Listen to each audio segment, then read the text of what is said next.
Selamat hari Minggu, Bapak Ibu Saudara. Senang ketemu Bapak Ibu Saudara kembali. Bagaimana rasanya ruangan barunya? masih apa? Adaptasi ya. Hati-hati sliding ya, agak licin sedikit ya. Ada yang bilang masih bocet juga. Ya, senang ketemu Bapak Ibu lagi. Wajah yang sangat ceria yang kami lihat. Senang ketemu Bapak Ibu lagi. Ada yang pakai baju kembaran, luar biasa. Ada yang gak kembaran juga gak apa-apa ya. Ada yang lagi sangat segar, ada juga yang mungkin sedang kurang sehat, but it's okay, ya it's okay. Tuhan pelihara kita semua, amin Bapak Ibu Saudara. Ya, saya mau ajak Bapak Ibu Saudara buat langsung baca 1 Korintus 6 ayat 20, boleh kita tampilkan? Ya, ayat ini bergema di hidup saya dan saya mau share ke Bapak Ibu Saudara juga. Saya bacakan ya, boleh ya. 1 Korintus 6 ayat 20. Sebab kamu telah dibeli dan harganya telah lunas dibayar. Karena itu muliakanlah Allah dengan tubuhmu. Amin Bapak Ibu Saudara. Amin. Jadi dikatakan bahwa tubuh kita, hidup kita ini punya Tuhan. Udah gak cocok lagi kita bilang my life, my adventure gitu ya. Udah kurang cocok. Gak bisa. Yang adalah hidup kita itu perlu nempel sama Tuhan, cari kehendak Tuhan. Karena udah dibeli. Coba bilang kanan kirinya Bapak Ibu Saudara. Jangan ngaku yang bukan miliknya gitu. Aku yang bukan miliknya. Bilang lagi kanan kirinya. Ini gitu ya. Milik Tuhan gitu. Milik Tuhan ya. Ini milik Tuhan Bapak Ibu Saudara. Nggak bisa kita bilang my life, my adventure. No. Bersama Tuhan. Amin Bapak Ibu Saudara. Yes. Kita punya Tuhan. Mengingatkan kembali Bapak Ibu Saudara.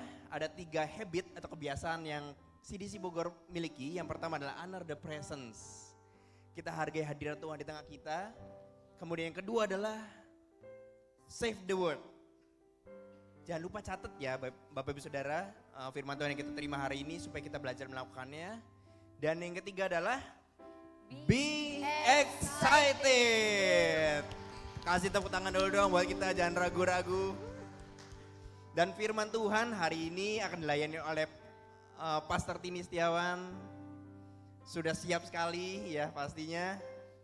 Siapkan hati kita, ya pikiran kita Bapak Ibu Saudara untuk menerima yang baru yang Tuhan sudah berikan melalui Pastor Tini hari ini. Oke, langsung saja saya ajak Bapak Ibu Saudara buat bangkit berdiri, kita mau mulai ibadah kita. Yuk kita bangkit berdiri, kita berdoa, kita pejamkan mata kita. Bapa, dalam nama Tuhan Yesus, kami bersyukur dan terima kasih Tuhan untuk karya-Mu dalam hidup kami. Apapun juga keadaan kami hari ini, kami mau datang dengan ucapan syukur. Bapa, Engkau baik. Kami katakan dengan bibir kami, Bapa, Engkau baik. Terima kasih Tuhan untuk kasih setia-Mu sepanjang minggu ini. Pemeliharaan-Mu yang tiada hentinya setiap hari bagi kami masing-masing dan juga keluarga kami, bagi anak-anak kami.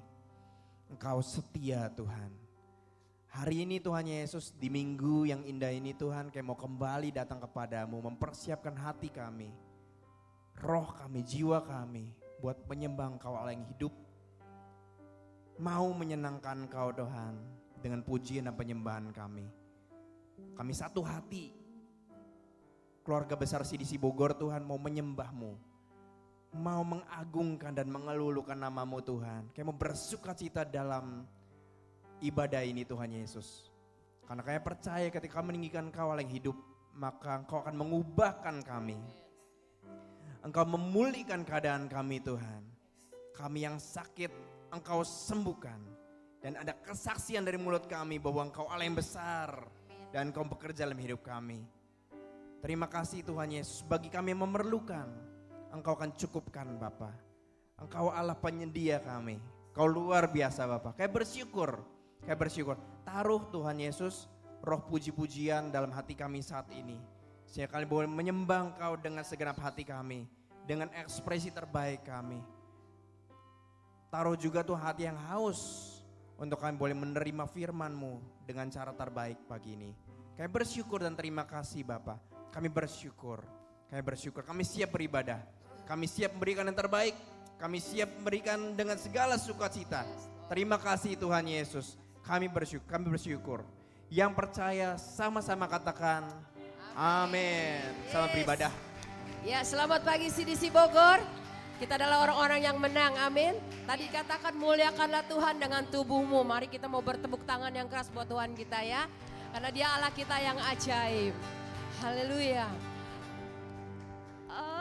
Ajaib kau Tuhan. Yuk tepuk tangan bagi dia. Agung dan perkasa, kau sumber kemenanganku, layak berkuasa, memerintah selamanya.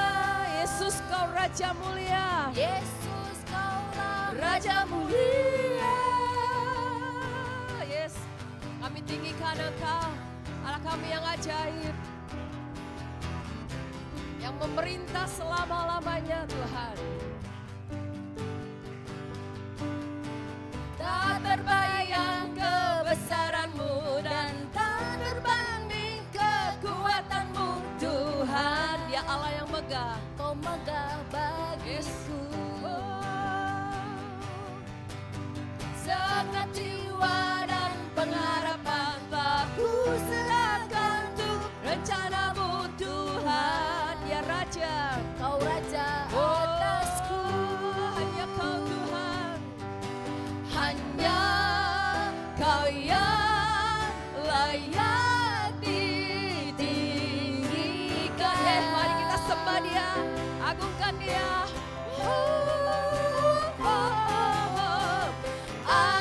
Ajaib Kau Tuhan, agung dan perkasa,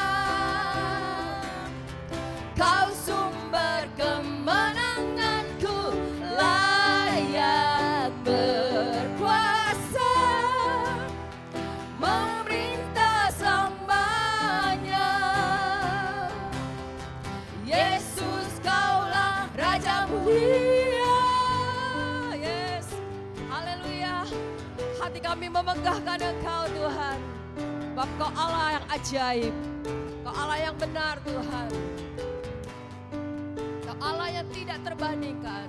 tak terbayang Kebesaran-Mu dan tak terbanding kekuatan-Mu Tuhan. Yes, Kau megah bagiku. Katakan dengan segenap hati kita. Segenap jiwa dan pengharapan telah kuserahkan untuk rencana-Mu Tuhan. Kau Raja atasku, hanya Kau yang layak ditinggikan. Yes, katakan Kau Allah kita. Ajaib Kau Tuhan, agung dan perkasa, Kau sumber kemenanganku, layak berkuasa, memerintah selamanya. Yesus kaulah Raja mulia, ajaib Kau Tuhan, agung dan perkasa, Kau sumber kemenanganku, layak berkuasa, memerintah selamanya. Yesus kaulah Raja mulia.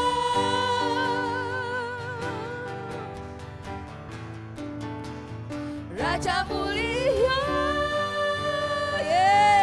Ya Allah kita Raja yang mulia. Haleluya.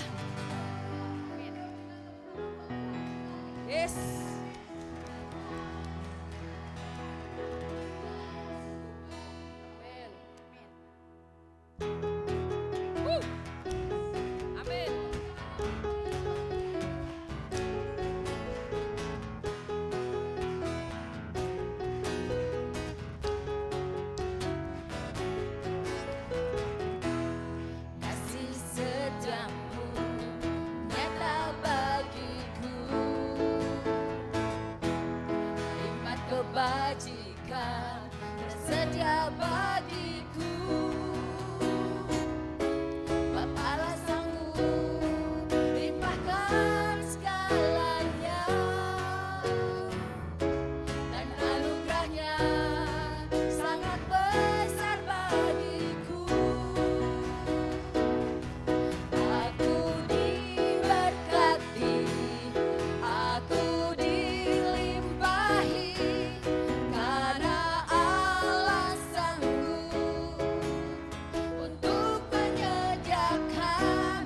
Aku diberkati, aku dilimpahi atas sempurna anugerah Tuhan bagiku.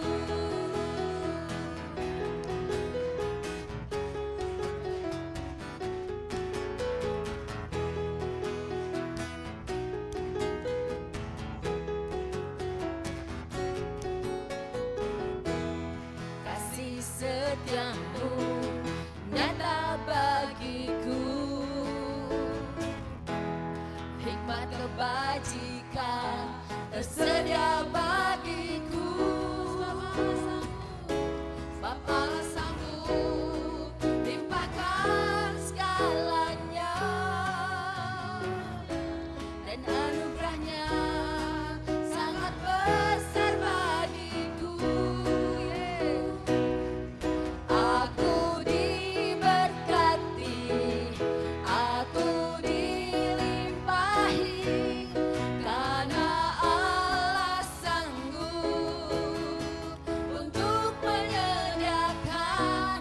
Aku diberkati, aku dilimpahi atas sempurna anugerah Tuhan bagiku. Aku diberkati, aku dilimpahi, karena Allah sanggup untuk menyediakan. Aku diberkati, aku dilimpahi atas sempurna anugerah Tuhan bagiku.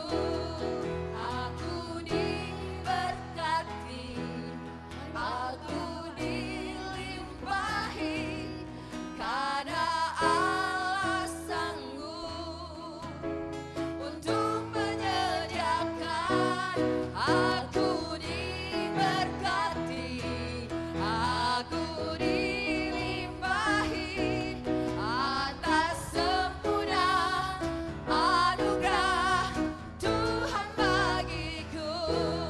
Aku diberkati, aku dilimpahi, karena Allah sanggup untuk menyediakan. Aku diberkati, aku dilimpahi atas sempurna anugerah Tuhan bagiku. Atas sempurna anugerah Tuhan bagiku. Atas sempurna anugerah Tuhan bagiku.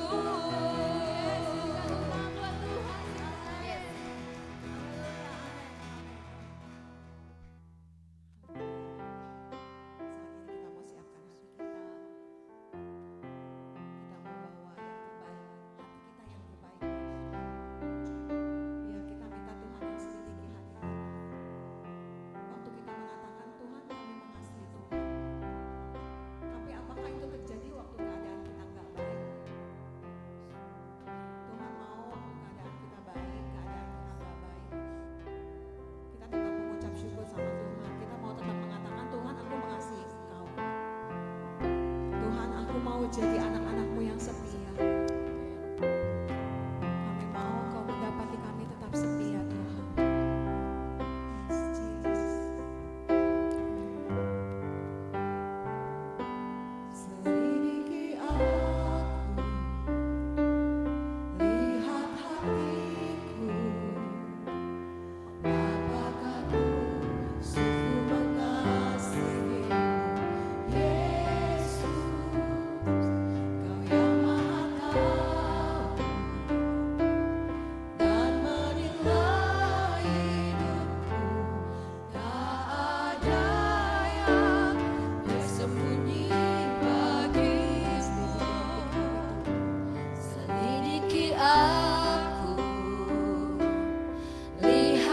hatiku, apakah ku sungguh mengasihimu, Yesus, Kau yang Maha tahu dan menilai hidupku, tak ada yang tersembunyi bagimu.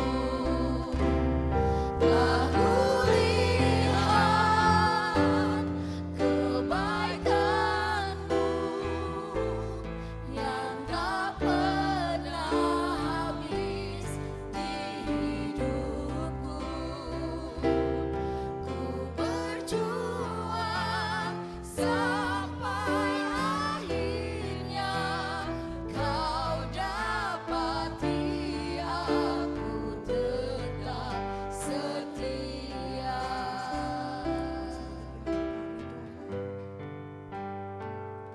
Selidiki aku, lihat hatiku, apakah ku sungguh mengasihimu, Yesus, Kau yang Maha tahu dan menilai hidupku, tak ada yang tersembunyi bagimu. Telah kulihat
Dimuliakan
Thank you Lord Jesus. Terima kasih Tuhan, terima kasih.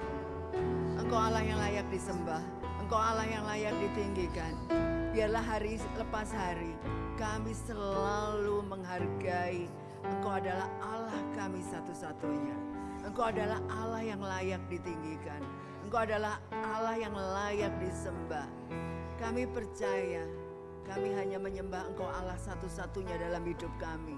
Biarlah hidup kami mau belajar untuk senantiasa menyenangkan Tuhan, memuliakan nama Tuhan.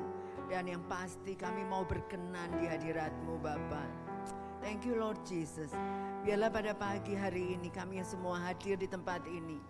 Kami mau belajar, kami mau terus mengenal Engkau lebih lagi. Kami mau menjadi pelaku firman, kami tidak mau menjadi pendengar saja. Tuhan berbicaralah kepada kami pada pagi hari ini. Siapkan kami menjadi orang-orang yang melakukan firman Tuhan dengan taat. Thank you Lord Jesus. Urapi hamba-Mu, biarlah Engkau saja yang berbicara kepada kami semua. Tutup bungkus kami semua yang hadir di ruangan ini dengan kuasa darah Yesus. Dan kami perintahkan malaikat Tuhan berjaga-jaga di sekeliling tempat ini. Tidak ada satupun yang bisa mencuri kebenaran firman Tuhan. Biarlah buka pikiran dan hati kami, sehingga kami bisa memahami firman Tuhan. Kami siap mendengar kebenaran firman-Mu. Dalam nama Tuhan Yesus, mari kita semua yang percaya katakan sama-sama, amin. Ya, silakan duduk Bapak Ibu. Shalom. Sekali lagi yang semangat. Shalom. Oke, kita masuk tanpa terasa udah bulan November ya. Wah, udah mengakhiri, sebentar lagi mengakhiri tahun 2025. Oke, tema triwulan terakhir ini kembali lagi saya ingatkan udah diawali dari Oktober kemarin adalah outreach. Nah, kalau kita mau bicara outreach itu ceritanya panjang. Kita paling gampang itu adalah mengikuti apa yang sudah diteladani oleh Yesus. Karena kita tahu bahwa Yesus sudah memberi contoh, Yesus melakukan, dan kita tinggal ngikutin. Semua kita pengen jadi murid Yesus yang mau melakukan kebenaran firman Tuhan, amin. Amin. Jadi kita belajar hari ini apa sih target outreach? Kita belajar hari ini targetnya siapa? Beberapa dari awal Oktober kemarin Pastor Chris sudah mengajarkan, Pastor Naftali, Pastor Robi Hasan kemarin sudah mengingatkan kembali. Nah, hari ini kita mau belajar outreach yang paling sederhana yang dilakukan Yesus adalah tentu dalam praktek ya, yaitu adalah persiapannya apa, kemudian siapa targetnya, lalu ngomongnya gimana, apa yang mau disampaikan.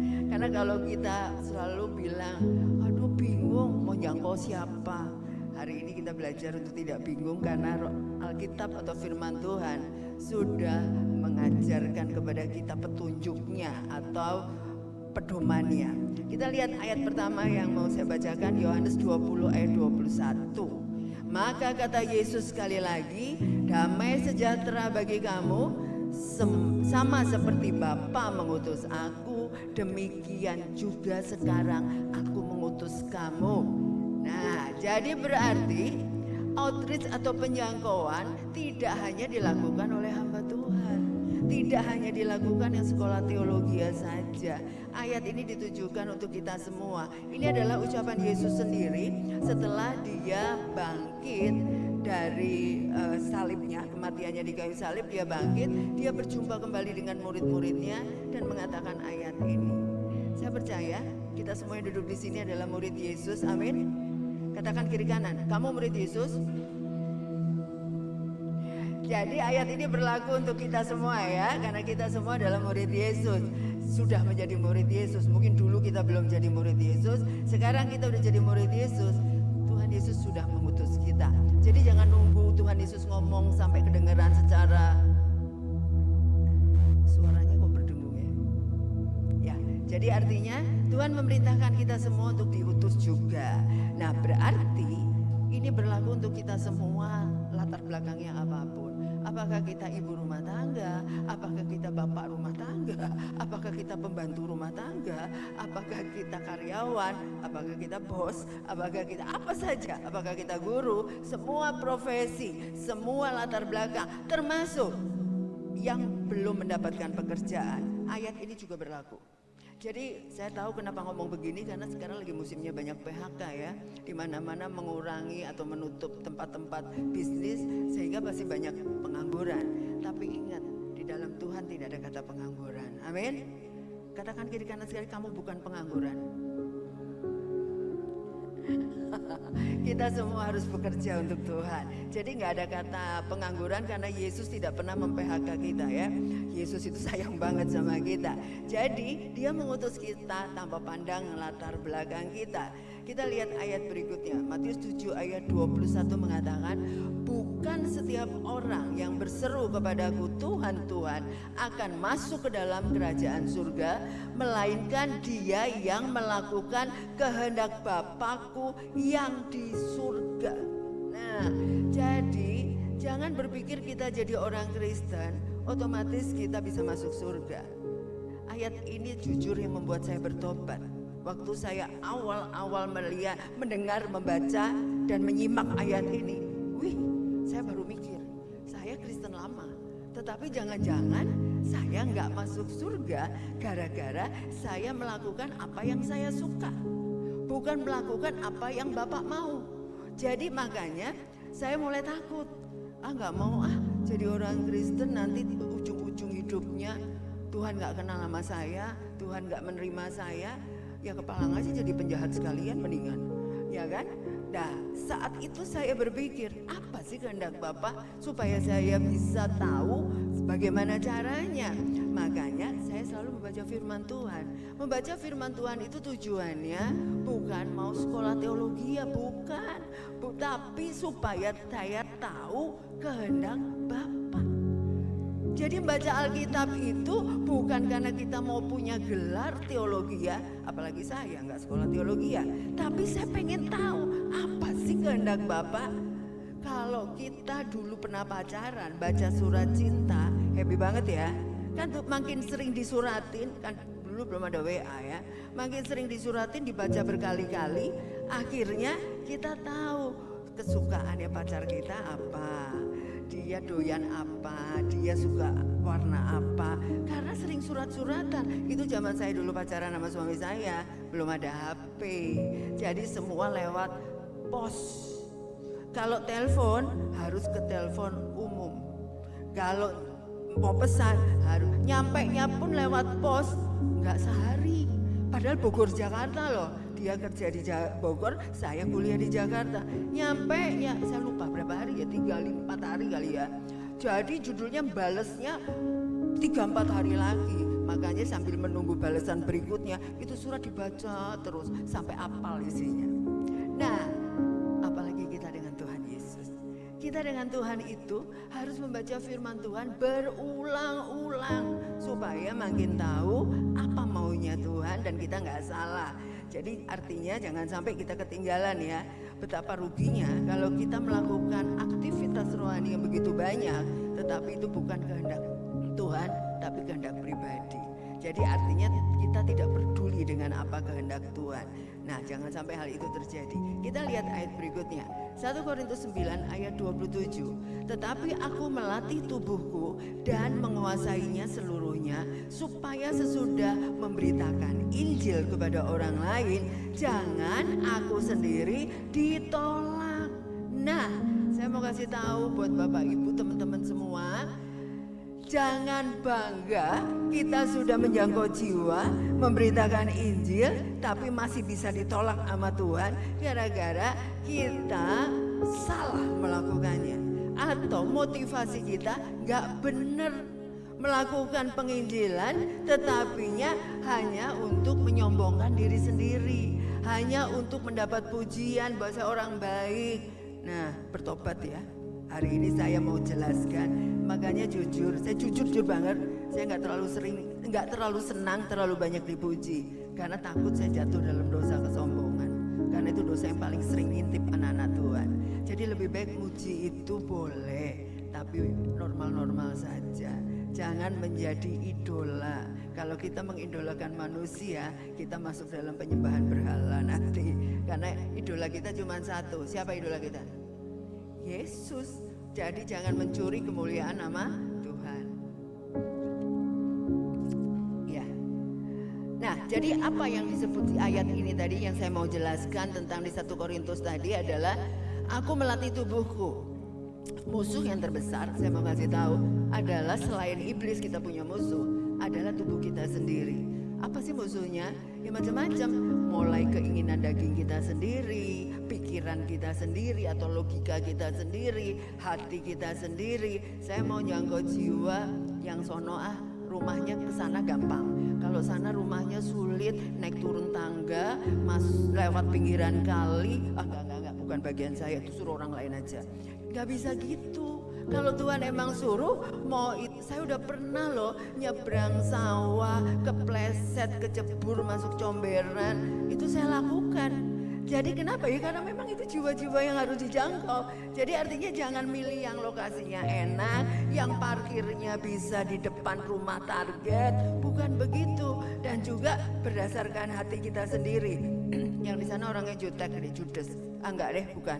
Enggak bisa gitu. Kalau Tuhan suruh, orang seperti apapun yang kita mau hadapi, Roh Kudus akan menyertai kita. Amin.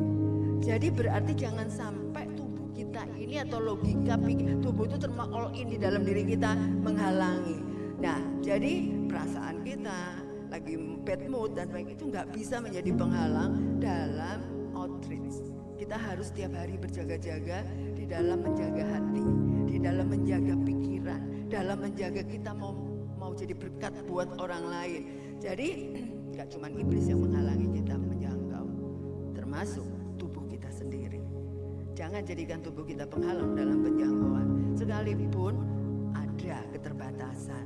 Contoh, saya dan suami saya dengan usia tua, dengan mata yang begini, kita nggak mau jangkau malam hari.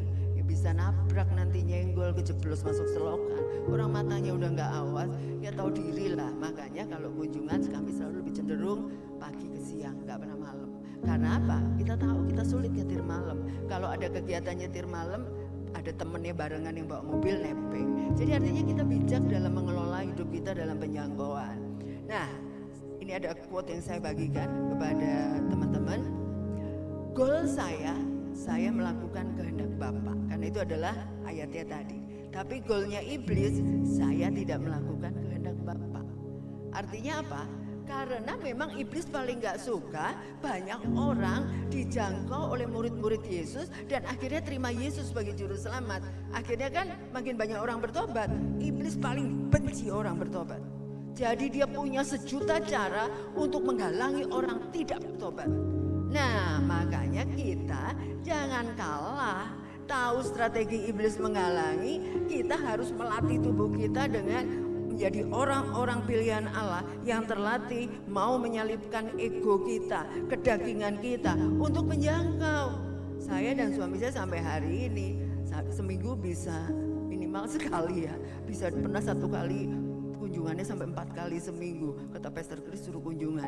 Aduh tepar, nenek-nenek kakek-kakek kunjungan seminggu 4 kali. Meskipun kami udah pensiun tapi tepar, kalau pergi nyetir rada jauh capek banget, fisik kita gak sekuat anak muda. Tetapi saya tahu tugas kami sampai Tuhan panggil adalah menjangkau. Amin. Dan itu tugas kita semua. Katakan lagi, tugas kamu menjangkau. Ya, hari ini saya mau bagikan ayat yang Yesus ajarkan kepada kita tentang outreach. Lukas 4 ayat 18 dan 19. Saya bacakan ayat 18, Bapak Ibu yang ke-19 ya, yang keras ya. Saya bacakan 18. Roh Tuhan ada padaku, oleh sebab ia telah mengurapi aku untuk menyampaikan kabar baik kepada orang-orang miskin, dan ia telah mengutus aku. Silakan. Memberitakan kekuasaan kepada orang-orang tawanan, penglihatan kepada orang-orang buta, untuk membebaskan orang-orang yang tertindas, untuk memberitakan tahun rahmat Tuhan telah datang. Oke, sekarang kita mulai bahas nih. berdasarkan di Lukas ini ya, Lukas 4 ayat 18 dan 19. Kunci keberhasilan outreach apa? Ada dua. Yang pertama adalah Roh Tuhan ada di dalamku. Tanpa Roh Tuhan kita akan sering malah nggak berhasil melakukan outreach. Outreach pertama adalah itu tadi ucapan Yesus sendiri ya, Roh Tuhan ada padaku. Jadi 1 Korintus 2 ayat 12 melengkapi ayat tadi. Kita tidak menerima roh dunia, tetapi roh yang berasal dari Allah, supaya kita tahu apa yang dikaruniakan Allah kepada kita. Nah, jadi untuk tahu kehendak Tuhan, tadi saya katakan kita harus melakukan apa yang menjadi kehendak Tuhan, bukan kehendak saya. Mau gak mau kita harus punya roh Tuhan. Lah kalau kita gak penuh sama roh Tuhan, gimana kita bisa tahu Tuhan mau apa? Gimana kita bisa dengar? Jadi artinya roh Tuhan itu adalah yang ada dalam kita adalah Roh Kudus. Jadi minggu lalu Pastor Robi Hasan sudah menjelaskan ya betapa pentingnya peran Roh Kudus dalam outreach atau penjangkauan. Betul? Minggu lalu udah ditekankan. Dan memang Yesus juga ngomong begitu, bahwa roh Tuhan harus ada padaku supaya kita melakukan outreach, jalannya itu lancar sesuai dengan kehendak Tuhan. Dan sebelum menjangkau harus doa dulu, tanya Tuhan siapa yang mau dijangkau, kapan nemuinya, ngomongnya apa. Jangan melakukan kunjungan tanpa doa. Namanya kita masuk area peperangan tanpa senjata. Ya kita udah kalah duluan karena iblis selalu menghalangi. Jadi berarti ingat roh Tuhan ada padaku, Tuhan yang ngasih tahu siapa, kapan, ngomong apa, dan ingat doa. Dan paling penting supaya connect dengan Tuhan, bahasa roh yang banyak. Yang belum dapat baptisan Roh Kudus ikut SJ supaya dapat baptisan Roh Kudus, supaya connect frekuensinya sama roh Allah. Allah itu roh dan kita manusia. Supaya connect frekuensinya kita harus berbahasa roh, dan disitulah kepekaan kita meningkat. Nah, itu poin pertama kunci keberhasilan outreach. Harus ada roh Tuhan ada padaku. Yang kedua, urapan Tuhan turun atasku. Jadi nggak cuma Roh Kudus yang ada di dalam kita, tetapi urapan Tuhan pun turun. Ayat yang melengkapi 1 Yohanes 2 ayat 20, tetapi kamu telah beroleh pengurapan dari yang Maha Kudus, dan dengan demikian kamu semua mengetahuinya. Jadi yang mengurapi kita itu adalah Tuhan langsung mengurapi dengan urapan. Saya tiap pagi selalu berdoa, Tuhan berikan saya urapan baru pada hari ini. Jadi mintalah urapan baru setiap pagi, awali hari dengan doa. Jadi melalui hubungan intim dengan Tuhan setiap hari, hidup kita akan hidup kudus dan memperoleh urapan yang kudus. Kalau kita hidupnya kompromi sama dosa, bisa gak dapat urapan? Ya gak bisa. Gak heran kalau kita masih melanggar firman Tuhan, urapan Allah atau urapan Tuhan tidak akan turun kepada diri kita. Jadi hidup kita harus kudus, baru urapan Tuhan turun. Nah, ini kuncinya tadi ya, saya ringkas. Kunci keberhasilan outreach, 1, roh Tuhan ada di dalamku, urapan Tuhan turun ke atasku. Dengan dua hal ini kita akan melangkah bersama Tuhan, penjangkauan akan berhasil. Puji Tuhan ya, amin. Nah sekarang berikutnya target outreach. Apa targetnya? Tadi di Lukas sudah disebutkan. Orang-orang miskin yang pertama, kedua orang-orang tawanan, yang ketiga orang-orang buta, dan yang keempat orang-orang tertindas. Lalu pertanyaannya, emang orang kayak gini tuh yang kayak apa ya? Kita mau tahu kan? Oke, kita bahas satu-satu. Pertama, orang-orang miskin. Galatia 4 ayat 8 sampai 9. Bapak Ibu bacakan ayat 8 dulu ya, saya bacakan ayat 9. Silakan, Galatia 4 ayat 8. 1, 2, 3. Dahulu ketika kamu tidak mengenal Allah, kamu memperhambakan diri kepada Allah-Allah yang ada hakikatnya bukan Allah. Tetapi sekarang sesudah kamu mengenal Allah, atau lebih baik sudah kamu dikenal Allah, bagaimanakah kamu berbalik lagi kepada roh dunia yang lemah dan miskin, dan mau mulai memperhambakan diri lagi kepadanya. Jadi yang disebut miskin di ayat ini adalah miskin itu ada dua macam. Miskin secara finansial atau ekonomi sudah dibahas di triwulan lalu tentang keuangan. Hari ini saya tidak bahas tentang keuangan karena hari ini kita bicara miskin secara spiritual. Nah, miskin secara spiritual itu seperti apa? Itu adalah secara iman. Banyak orang sekali kalau belum Kristen memang belum punya iman ya. Jadi nggak punya apa-apa tentang Yesus. Tetapi kalau yang sudah Kristen pun bisa nggak imannya pun rendah, tingkatnya sangat-sangat rendah. Bisa, karena tingkat iman setiap orang nggak sama. Ada yang imannya kuat, ada yang imannya bagus. Jadi miskin secara iman itu yang dimaksud di orang-orang miskin. Terbuktinya apa kalau dia miskin secara iman? Tiap hari ngeluh terus, nggak pernah punya iman terhadap janji Tuhan. Yang dipikirin cuman masalah terus, penderitaan terus, fokusnya gak ada habisnya. Ketemu minggu depan masalahnya tetap sama, ketemu minggu depan lagi masalahnya tetap sama. KTP-nya Kristen, minggu ke gereja, tapi masalahnya dari Senin sampai Minggu gak pernah berubah. Lalu Tuhannya di mana ya? Jadi artinya itu orang miskin secara iman. Dia nggak nyampe imannya untuk meraih janji Tuhan. Jadi orang miskin seperti ini babak belur, kasihan nggak? Kasihan banget. Dia nggak ngerasain mujizat Tuhan. Dia nggak ngerasain Tuhan tolong dia.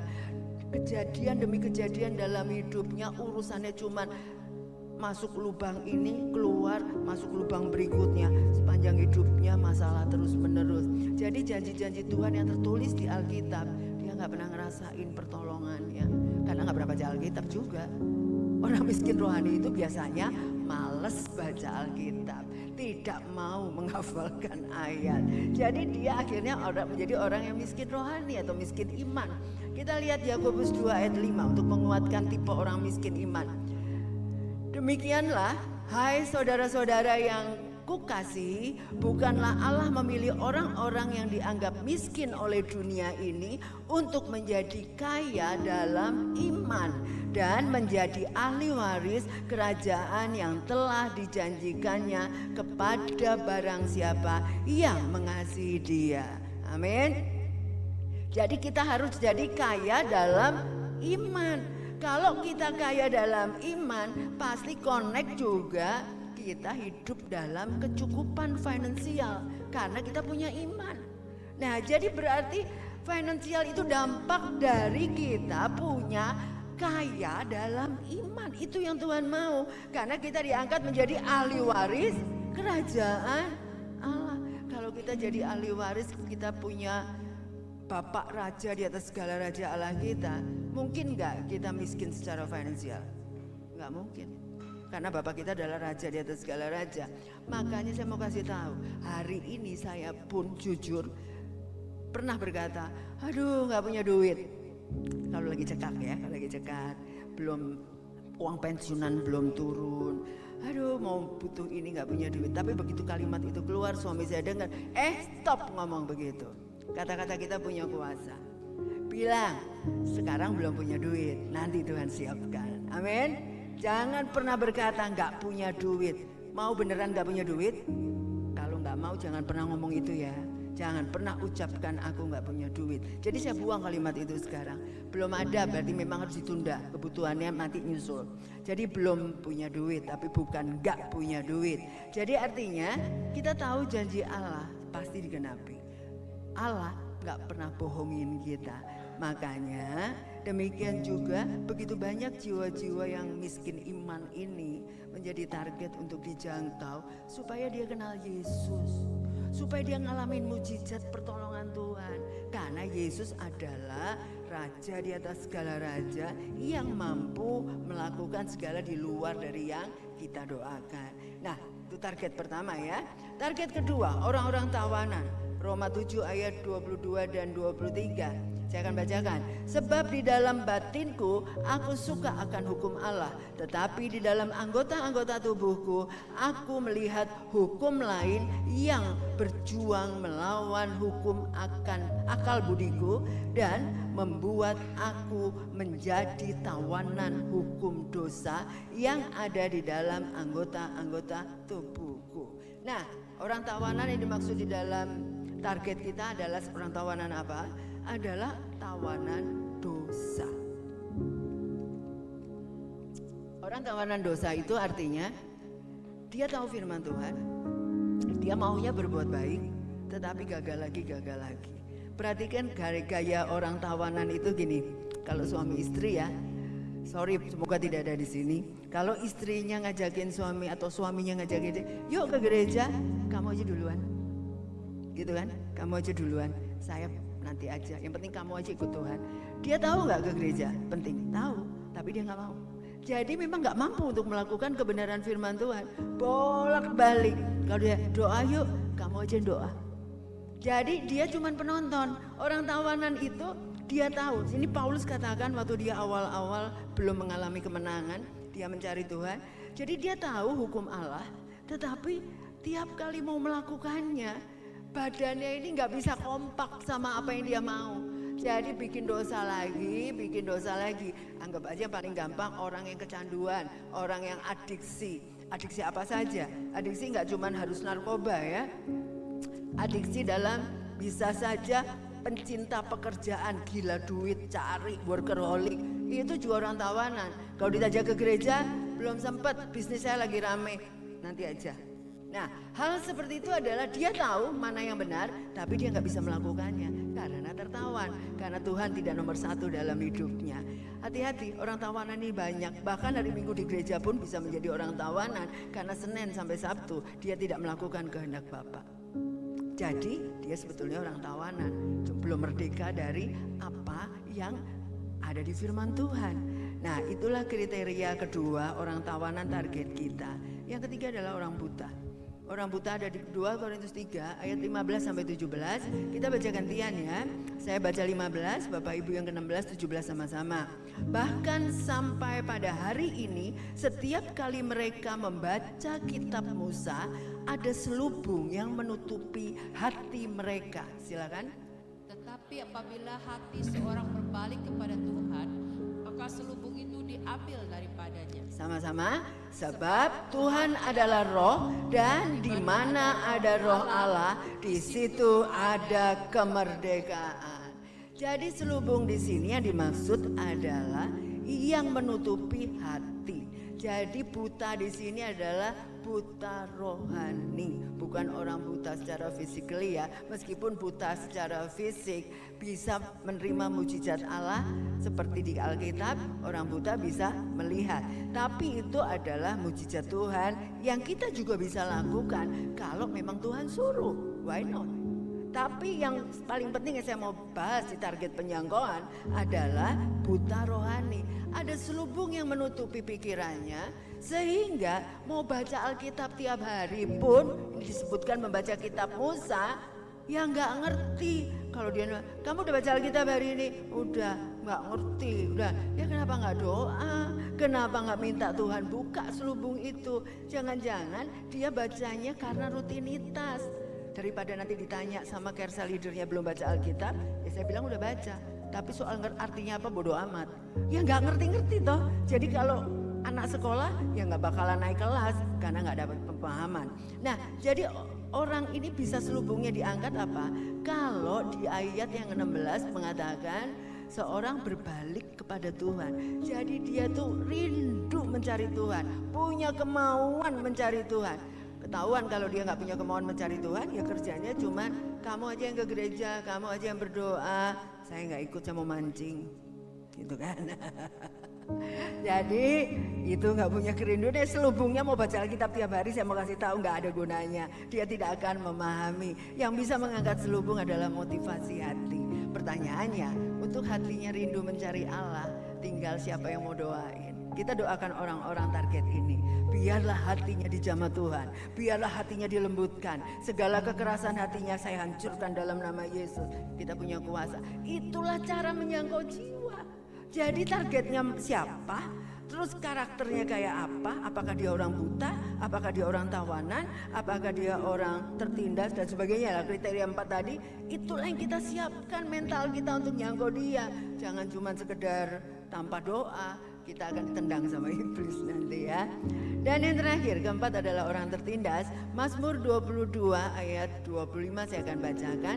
Nanti Bapak Ibu baca yang Mazmur 140 ayat 13 ya. Sebab ia tidak memandang hina ataupun merasa jijik kesengsaraan orang yang tertindas, dan ia tidak menyembunyikan wajahnya kepada orang itu, dan ia mendengar ketika orang itu berteriak minta tolong kepadanya. Silakan. Aku tahu bahwa Tuhan akan memberi keadilan kepada orang yang tertindas dan membela perkara orang miskin. Nah, siapa yang disebut orang tertindas?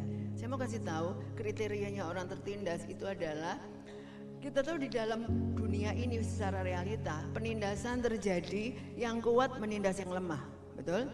Yang kaya menindas yang miskin, yang punya jabatan tinggi menindas yang punya jabatan rendah atau karyawannya.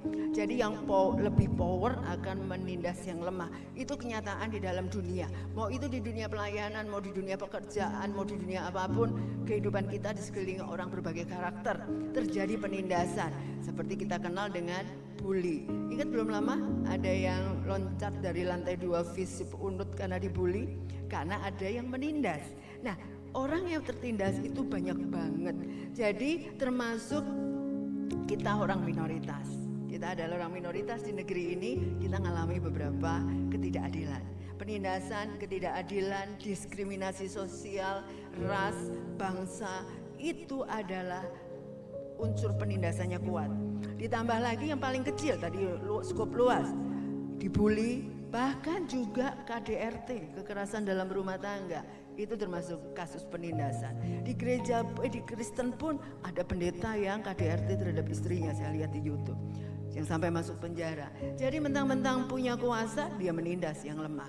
Jadi artinya kelompok orang tertindas atau korban penindasan ada banyak di sekeliling kita. Termasuk anak yang ditindas oleh orang tua, ada yang disuruh jadi pengemis di lampu merah, anaknya dijual, disewakan, ada. Nah, banyak hal kasus penindasan di sekitar kita. Itu adalah target. Kita membawa nama Yesus, bahwa Yesus mengasihi orang-orang tertindas. Pasti mereka adalah sangat terluka. Nah, kita merangkul mereka untuk mengenal Yesus. Jadi dalam outreach, 4 kelompok ini adalah target. Karena itulah perintah Yesus.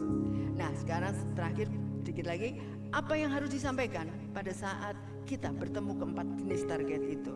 Seperti kembali lagi di ayat semula di Lukas, tadi disebutkan ada 4 poin yang saya mau bagikan. 1, kabar baik. 2, kabar pembebasan. 3, penglihatan. Dan yang keempat, tahun rahmat Tuhan yang telah datang. Jadi disebut kabar baik itu adalah Injil keselamatan. Injil keselamatan itu artinya Yesuslah yang mengasihi kita lebih dulu, Dia yang membebaskan kita dari dosa, menyelamatkan kita. Itu kabar baik. Yang kedua, kabar pembebasan. Jadi kita sudah bebas dari kutuk dosa. Kutuk dosa tadi kita akan masuk kematian kekal.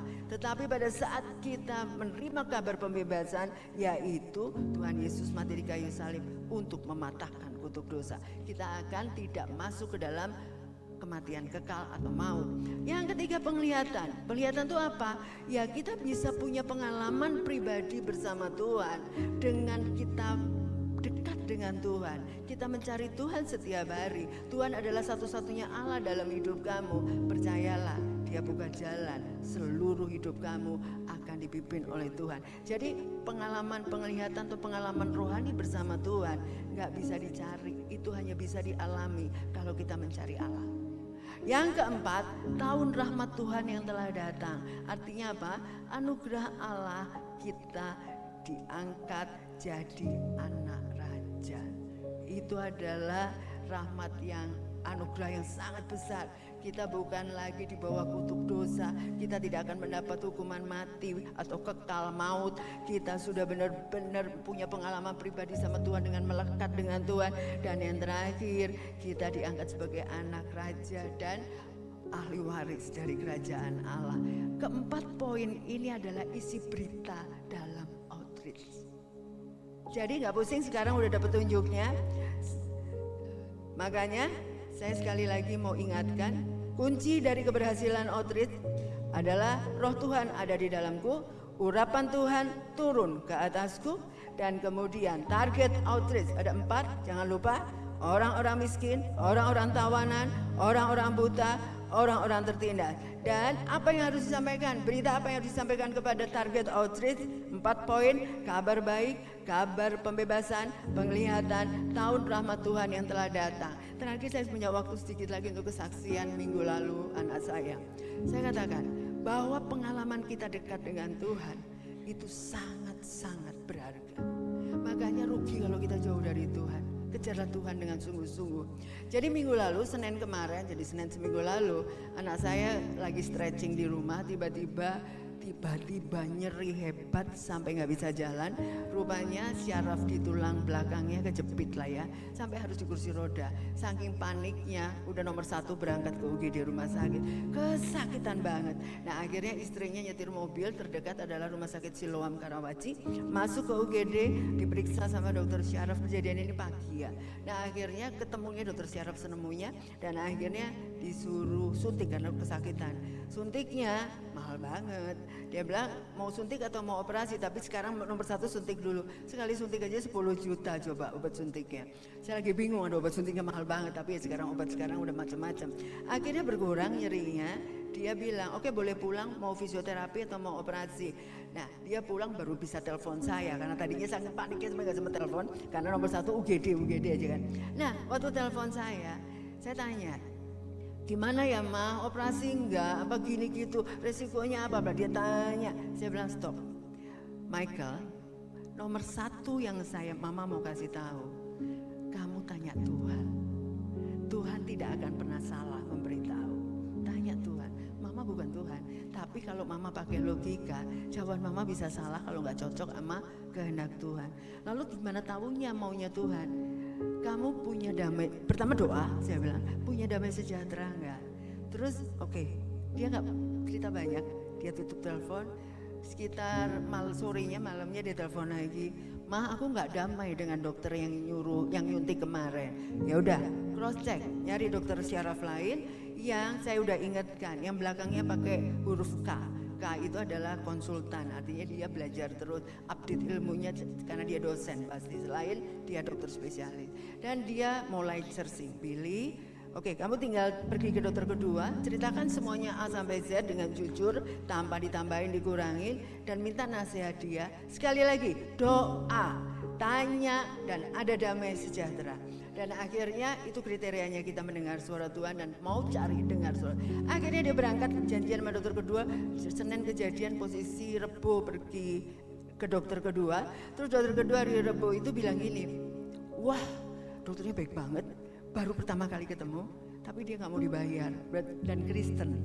Saya lagi bingung bisa ketemu orang yang sebaik itu, dan dokter itu dengan baik, dengan rasa sayang, kerasa banget.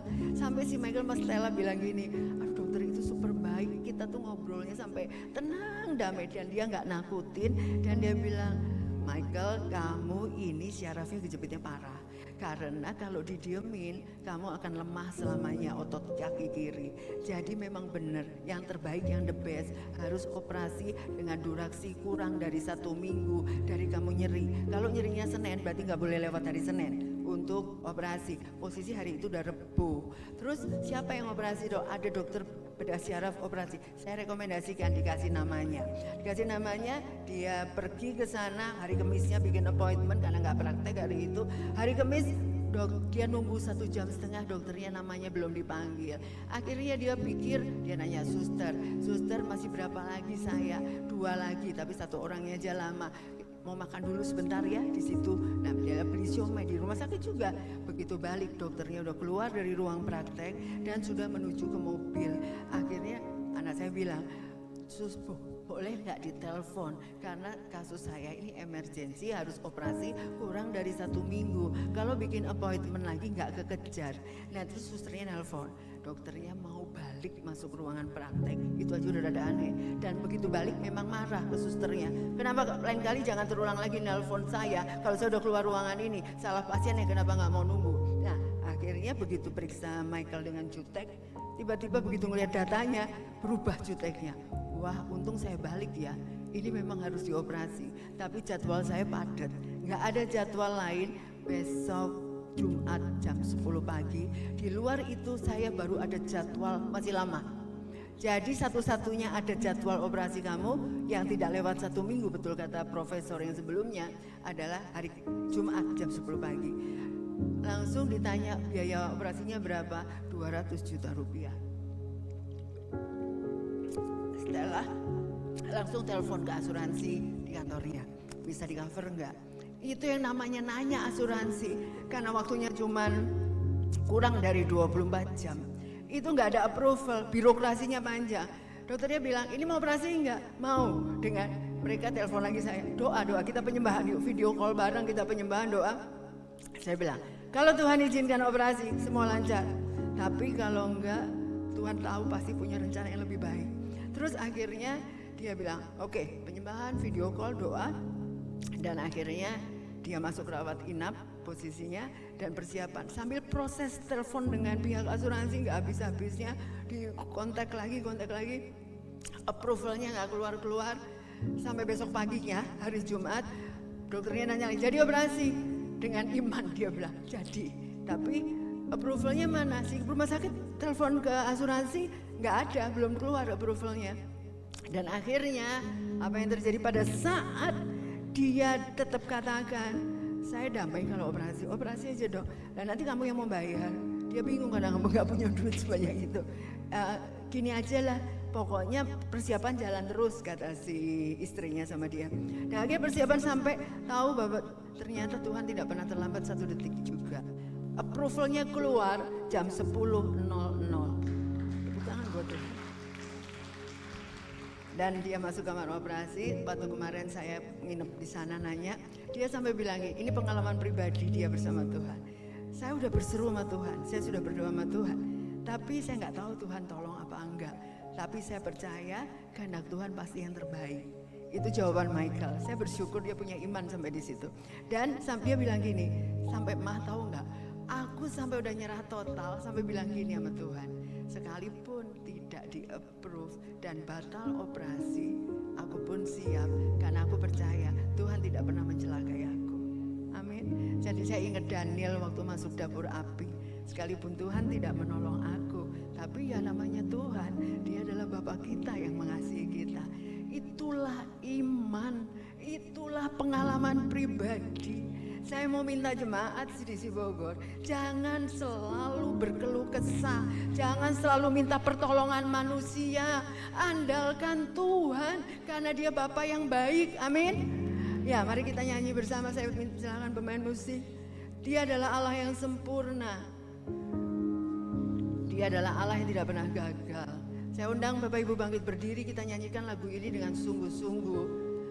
Dan saya percaya pengalaman pribadi kita tidak akan bisa kita lupakan seumur hidup kita, bahwa Dia adalah Allah yang setia. Dia Allah yang penuh mujizat. Kita nyanyikan lagu ini, Bukti Kebesaran-Mu, dari awal.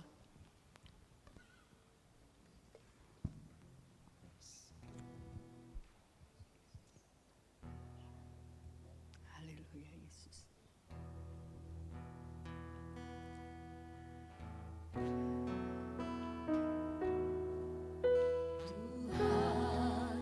Kau sempurna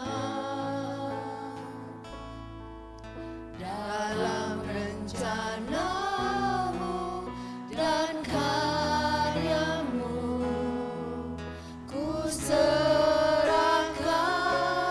hidupku, murnikan dengan rohmu.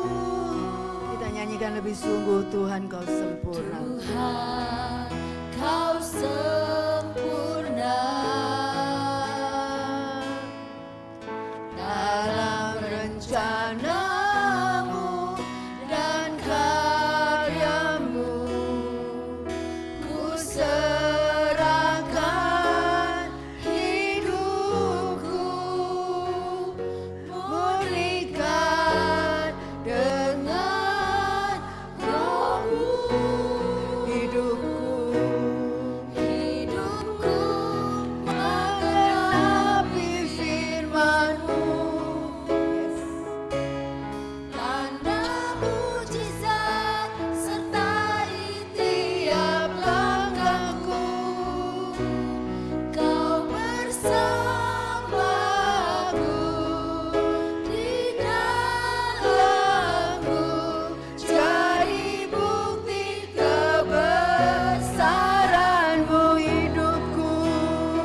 percaya Engkau tidak pernah meninggalkan kami sendiri. Kami percaya Engkau selalu berada di dalam diri kami masing-masing. Roh Allah yang maha besar, Roh Allah yang hidup, selalu menyertai setiap langkah hidup kami. Mujizat Allah tidak pernah habis dalam hidup kami. Dan kami mau menjadi murid Tuhan yang taat. Kami tidak perlu takut dan gentar menghadapi masalah yang ada di sekitar kami, menghadapi tekanan yang ada di sekitar kami. Tetapi kami percaya Allah bersama-sama kami, menyertai kami sehingga kami mau bekerja lebih giat lagi untuk penjangkauan. Karena Engkau adalah Allah yang hidup, Allah yang nyata, Allah yang berkuasa dalam hidup kami. Engkau adalah Allah, Raja di atas segala raja, penguasa langit dan bumi. Thank you Lord Jesus. Biarlah pengalaman pribadi kami masing-masing selalu meneguhkan bahwa Engkau tidak pernah meninggalkan kami. Terima kasih Tuhan untuk firman-Mu. Kami percaya firman ini menjadi rema dalam hidup kami, menjadi alat bakar yang membuat roh kami senantiasa menyala-nyala. Kami mau melakukan penjangkauan dengan iman. Thank you Lord Jesus. Berkati semua jemaat CDC Bogor untuk menjadi penjangkau-penjangkau yang luar biasa. Dalam nama Tuhan Yesus kami berdoa dan mengucap syukur. Amin. Silakan duduk Bapak dan Ibu. Amin, amin. Kita berikan tepuk tangan sekali lagi bagi Pastor Tini Setiawan dan juga Tuhan kita yang luar biasa. Yuk Bapak Ibu Saudara, sama-sama katakan roh Tuhan ada padaku. Roh Tuhan ada padaku. Urapan Tuhan turun atasku. Urapan Tuhan turun. Amin Bapak Ibu Saudara. Jadi siapa yang membutuhkan untuk kita jangkau, apa yang perlu disampaikan kepada mereka, udah diarahkan. Tinggal kita benar-benar praktekkan dan andalkan Tuhan. Tadi saya pribadi ya, seperti ini ya, saya pribadi merasa, oh bagaimana ya kalau saya sendiri lagi ada masalah. Mungkin pertanyaan itu muncul dari teman-teman juga. Namun di hati ini bicara justru masalah kita itu bakal jadi kesaksian buat orang yang kita jangkau. Jadi jalan aja Bapak Ibu Saudara. Kalau Bapak Ibu Saudara punya keraguan seperti yang saya rasakan, saya mau jangkau orang, saya sendiri masih masalah nih. No problem, jalan bareng. Gak ada yang sempurna kok. Gitu ya. Nanti malah kesaksian kita jadi berkat buat orang yang kita jangkau. Amin Bapak Ibu Saudara. Sama-sama belajar ya. Bukan kekuatan kita tapi Tuhan yang mampukan. Yes, amin, amin. Ya ini waktu yang indah Bapak Ibu Saudara untuk kita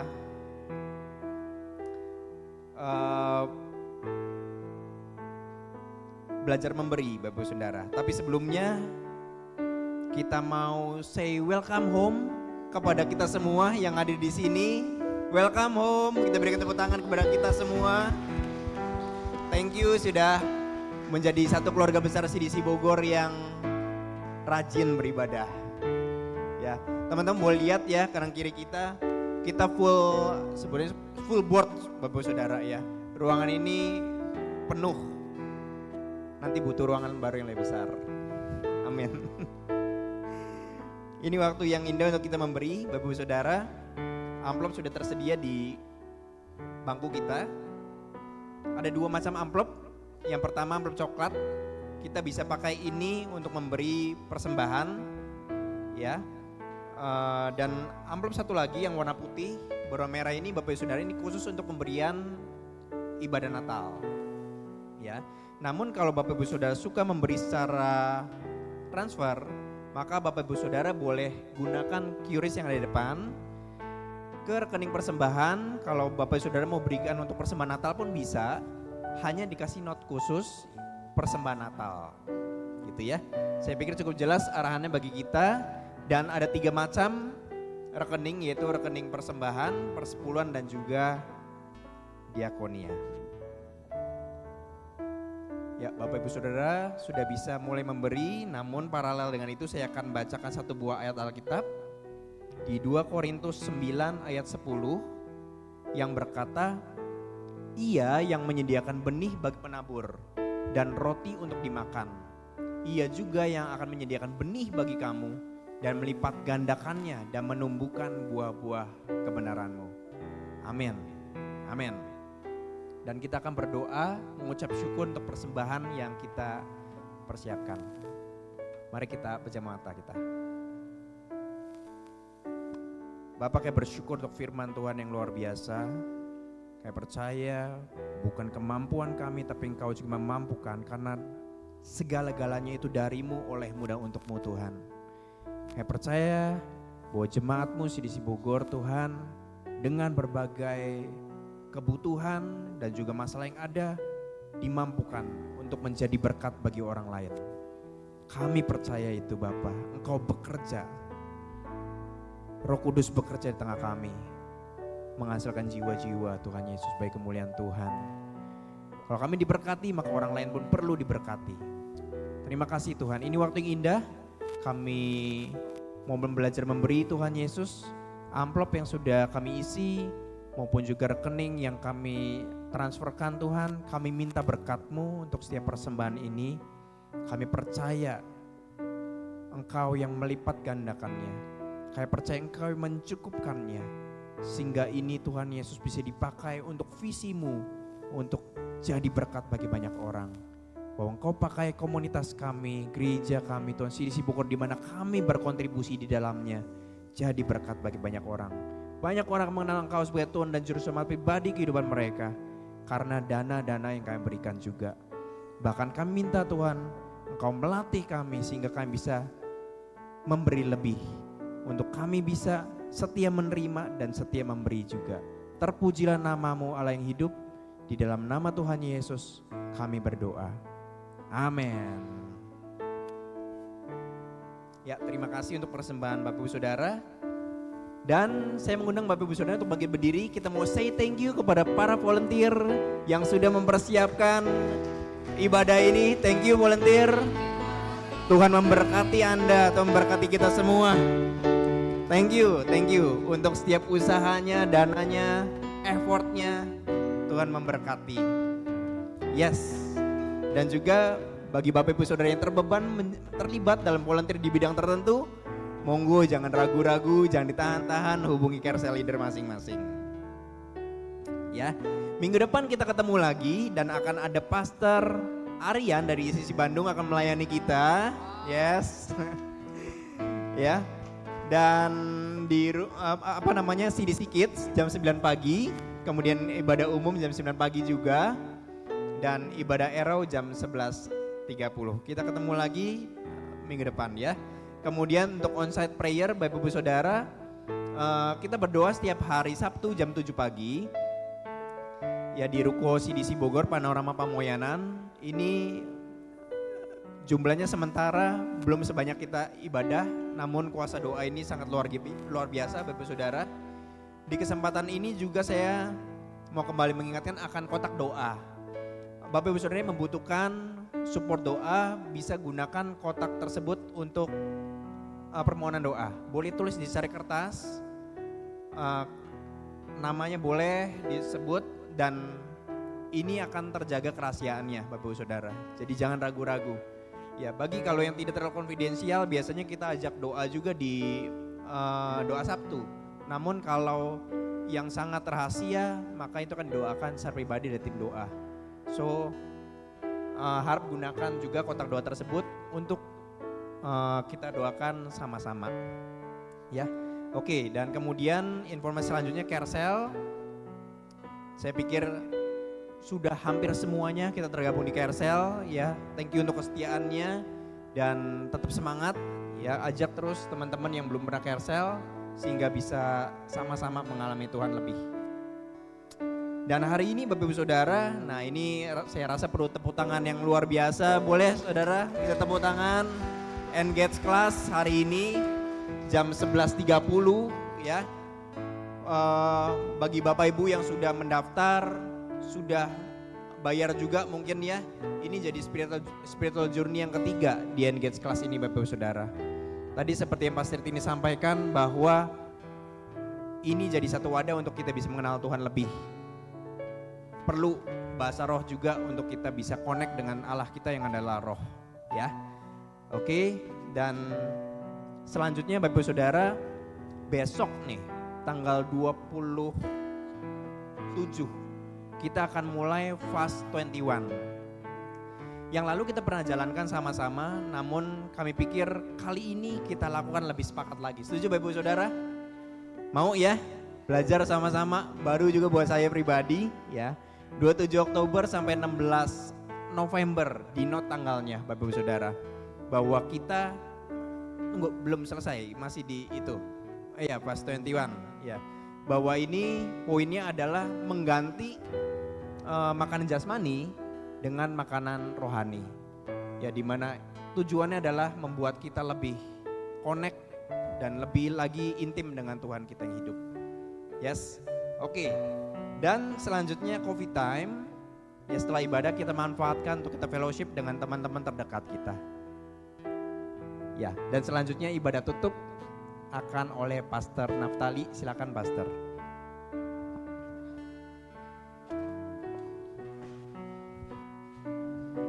Oke, boleh sekali lagi kita kasih tepuk tangan yang paling meriah buat siapa? Buat Tuhan kita.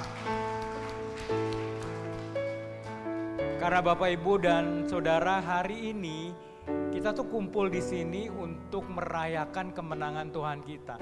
Hari Minggu adalah hari kebangkitan Tuhan kita. So, pastikan Anda menyadari bahwa sebenarnya Tuhan itu memerintahkan kita untuk menjangkau. Seperti tadi Pastor Tini katakan, kita tuh sebenarnya tugas utamanya adalah menjangkau. Boleh colek gak sebelahnya bilang, menjangkau bro, menjangkau sis, jangkau pak, jangkau bu. Ini menu utama kita Bapak Ibu dan Saudara, menjangkau. Nah, di dalam Fast 21 ini kita dilatih untuk punya hubungan pribadi yang baik dengan Tuhan.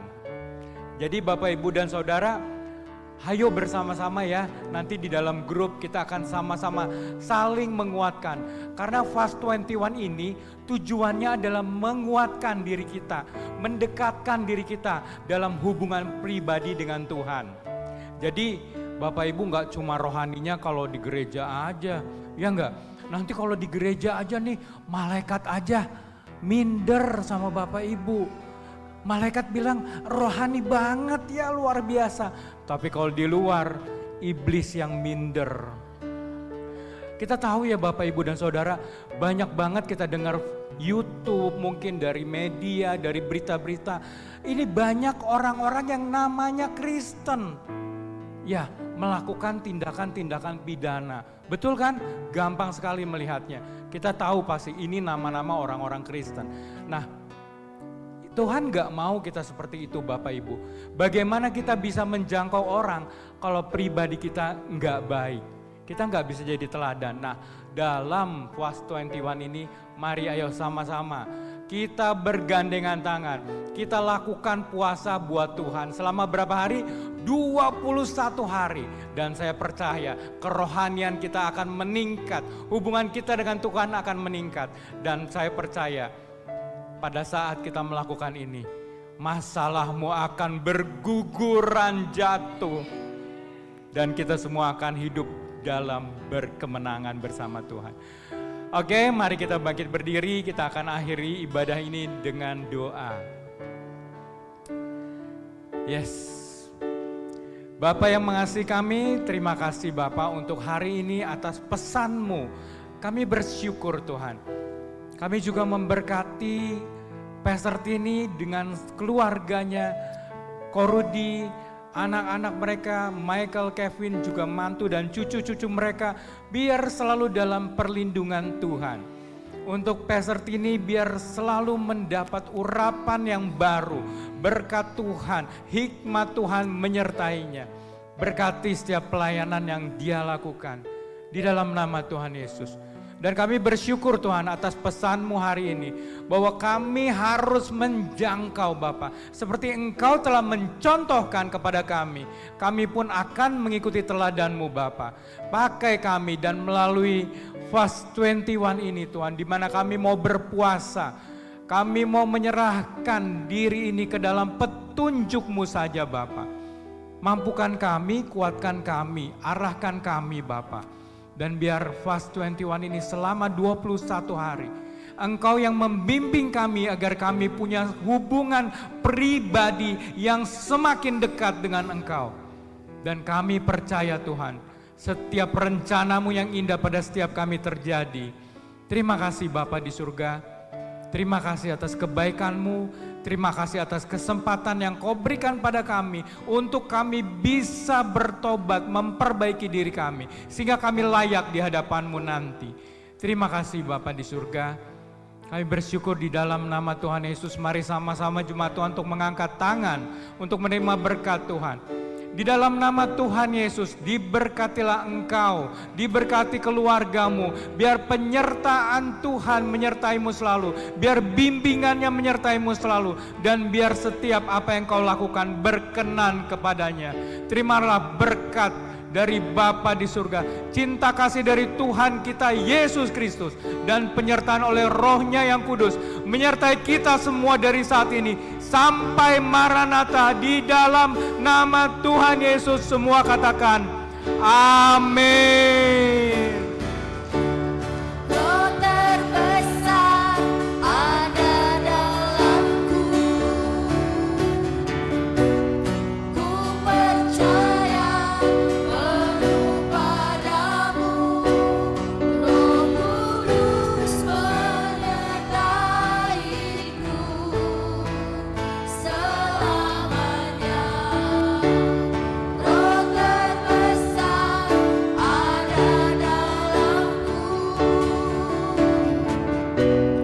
ku percaya penuh padamu, Roh Kudus menyertaiku selamanya. Happy Sunday.